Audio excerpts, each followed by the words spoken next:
बिहार की राजनीति, जहां हर चुनाव में वादों की बौछार होती है, लेकिन हक और हकीकत के बीच की दूरी अब भी जस के तस है।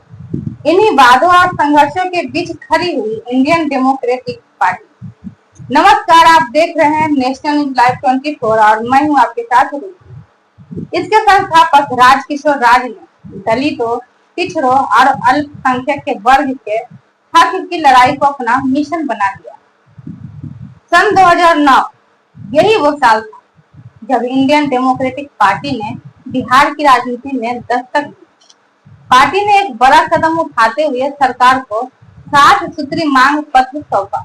इनमें शिक्षा, स्वास्थ्य, रोजगार और सामाजिक न्याय जैसे अहम मुद्दे शामिल थे, लेकिन सरकार ने इन मांगों पर गंभीरता दिखाई भी नहीं। पार्टी का आरोप है कि 60 सूत्री मांगों में से 46 मांगे आज तक अधूरी है। वही राजकिशोर राज कहते हैं, जनता से वादा करना आसान है, लेकिन वादों को निभाना ही असली राजनीति है। यही कारण है कि उन्होंने बार बार आंदोलन किए हैं, धरना प्रदर्शन किए हैं, लेकिन जवाब में मिला केवल आश्वासन। बिहार की राजनीति में कई दल आए और गए।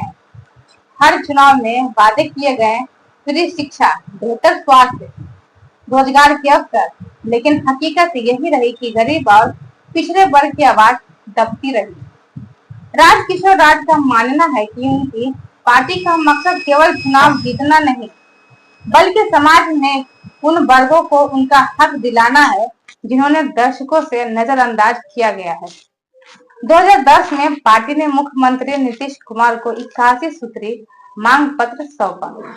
इन मांगों में मेडिकल कॉलेज, पॉलिटेक्निक, इंजीनियरिंग, महिला सुरक्षा, साफ पानी और बेरोजगार युवाओं के लिए रोजगार केंद्र शामिल थे। लेकिन यहाँ भी नतीजा वही निकला। सरकार ने वादे किए, मगर जनता को सिर्फ इंतजार मिला। ग्रामीण इलाकों में लोग आज भी बुनियादी जरूरतों के लिए संघर्ष कर रहे हैं। किसान पानी के लिए तरसते हैं, छात्र सही शिक्षा संस्थान की तलाश में भटकते हैं और महिलाएं सुरक्षा के अभाव में चिंतित रहती है। जनता का कहना है, अगर ये मांगे पूरी होती तो उनके बच्चों का भविष्य बदल सकता था।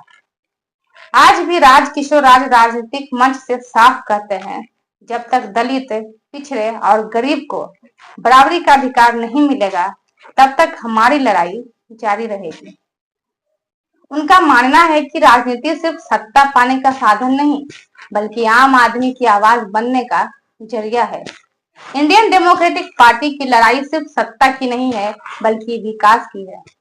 वही पार्टी की प्रमुख मांगे हैं, गवर्नमेंट पॉलिटेक्निक कॉलेज, रजौली में भवन और आवासीय परिसर का निर्माण, रजौली और गोविंदपुर प्रखंड को सूखा प्रभावित क्षेत्र घोषित किया जाए, बिहार शरीफ से नवादा तक नई रेल लाइन बिछाई जाए, नवादा जिले में बड़े उद्योग और चीनी मिल की स्थापना, जिला अस्पताल को आधुनिक सुविधाओं से सुसज्जित करने की मांग, प्रत्येक प्रखंड में स्वास्थ्य केंद्र और उच्च शिक्षा संस्थान खोले जाएं, बेरोजगार युवाओं के लिए बड़े पैमाने पर रोजगार योजनाएं चलाई जाएं, महिला सुरक्षा और विकास के लिए विशेष पुलिस बल और योजनाएं लागू हो, किसानों को मुफ्त बिजली, बीमा भुगतान और सस्ते कृषि उपकरण उपलब्ध कराए जाएं। इंडियन डेमोक्रेटिक पार्टी ने अपनी पहचान तो बना ली है, लेकिन सवाल अब भी वही है, क्या सरकारें इन मांगों को पूरा करेंगी या फिर जनता की आवाज सिर्फ चुनावी नारों तक ही सीमित रह जाएगी? ये तो आने वाला वक्त ही सवाल का जवाब देगा।